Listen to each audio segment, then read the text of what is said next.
remembers this? You remember this? And actually, can we back up one, because I jumped ahead.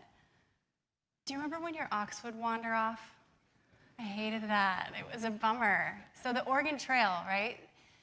In 3rd grade, I'd wait my turn, and it took about a month because there was one computer in the classroom. Go back to the Oregon Trail and sit down, that disc in, and it was the virtual world, right? You just press the space bar to continue. Sometimes I would die of dysentery, which, by the way, 3rd grade, 4th grade, I didn't know what that meant, dysentery.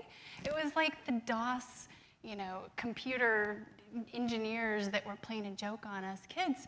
I had to go home and look it up in the encyclopedia. And I was fortunate to still have the D book in our family set, because some of the letters were missing in our set at home for the encyclopedia, which made it difficult to do some various reports for school when we had certain letters missing, but I digress. So the Oregon Trail, that was kind of the first entree to the virtual world, and now we have Pokemon Go, right? Remarkable improvement. So this blurred line between the virtual world and the physical world has just become bigger and bigger, right? And do you ever wonder what the tech is going on? We have kids who are learning to use technology before they learn to talk. My nephew was 1, and he had a physical magazine that he was holding, and he was trying to swipe the actual pages on the physical magazine. So we're really looking at evolution and kind of wondering, okay, did something go wrong here along the way? And a lot of people would say, yeah, something went really wrong, but actually, it went as predicted. I don't think we should be very surprised, because we have seen this coming. If you think about Minority Report, right? So this movie came out in 2002, depicted of 2054. There were eye scanning and all of this crazy technology that already exists. So we're about 30 years ahead of schedule here. I was just at Dolby Laboratories up in San Francisco, and they have the ability through their EEG crazy software and tools to understand the physiological responses to audio and their visual equipment, and that allows them to change the algorithms of their product based on the physiological responses. So this is already existing. We think about things like Star Wars. Drones, who got drones? Robots, yep, we've heard a lot about artificial intelligence and just in general where we're headed. And this really isn't a surprise, because we knew this was coming. In 1965, a guy by the name of Gordon Moore, he was one of the co-founders at Intel, he realized that the number of transistors per square inch on an integrated circuit was doubling year over year. So we have on the left here the printed press, and if you go up to the top right, we have the self-driving cars.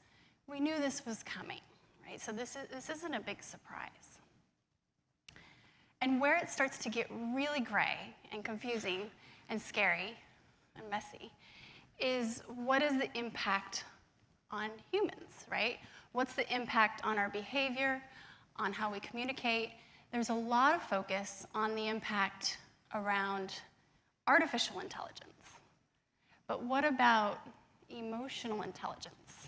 And what about how we communicate and our behavior? There isn't as much focus on that. There was not too long ago a situation where an academic institution had a teacher assistant that joined during the beginning of the semester, and they were only available through iMessage. So there was this messenger app that this class had access to, and they could ask questions to this TA. And at the end of the semester, the students learned that there really wasn't a live human being. It was a chatbot. And they didn't know any different. 95% of the communication and the conversation was just very normal. And every once in a while, there would be a little glitch, and people thought, well, maybe English isn't their first language. But what we haven't really been thinking about here is, how does this impact how we feel, how we think, how we behave? The future of technology truly is the future of humanity. And that's a pretty big statement. We're at this crossroads, right? So where the virtual world and the physical world are colliding, it's getting blurrier. And I found myself at one point kind of really living in that intersection of where the virtual world and the physical world collide. And so taking a quick step back, who am I? I grew up moving around quite often. I lived in a trailer with my family and my brother in his cool socks. And we would move from state to state. We'd move, and I'd go to a lot of schools, and I became a bit addicted to change.